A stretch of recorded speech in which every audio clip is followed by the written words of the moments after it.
ஊரக உள்ளாட்சி அமைப்புகளில் மாற்றுத்திறனாளிகளுக்கு பிரதிநிதித்துவம் வழங்கும் சட்ட மசோதாவிற்கு கவர்னர் ஒப்புதல் அளித்திருக்கிறார். கூடுதல் விவரங்களோடு இணைகிறார் செய்தியாளர் பாஸ்கரன். பாஸ்கரன், வணக்கம். விவரங்கள் பாஸ்கரன்.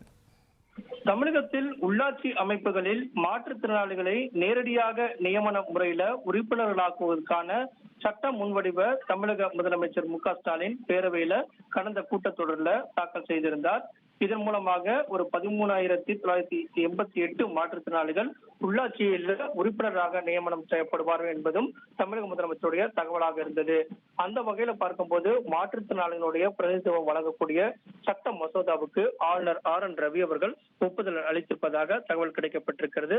அனைத்து வகை உள்ளாட்சி அமைப்புகளுக்கும் மாற்றுத்திறனாளிகள் என்பது நியமன முறையில பிரதிநிதித்துவம் கிடைக்கும். இதன் காரணமாக அவர்கள் போட்டியிடாமலேயே நியமனம் செய்யப்படக்கூடிய நடவடிக்கையாகவும் அவருடைய குரல்களும், அதாவது மாற்றுத்திறனாளிகளுடைய குரல்களும் உள்ளாட்சி அமைப்புகள்ல எதிரொலிக்க வேண்டும் என்ற அடிப்படையில ஒரு 13,988 மாற்றுத்திறனாளிகளை நியமனம் செய்யப்படுவதற்காக நேரடி நியமனம் செய்யப்படுவதற்கான பிரதிநிதித்துவம் கொண்ட அந்த தமிழக சட்டப்பேரவையில முதலமைச்சர் மு க ஸ்டாலின் அந்த மசோதாவை நிறைவேற்றி ஆளுநர் ஒப்புதலுக்கு அனுப்பி வைத்திருந்தார்.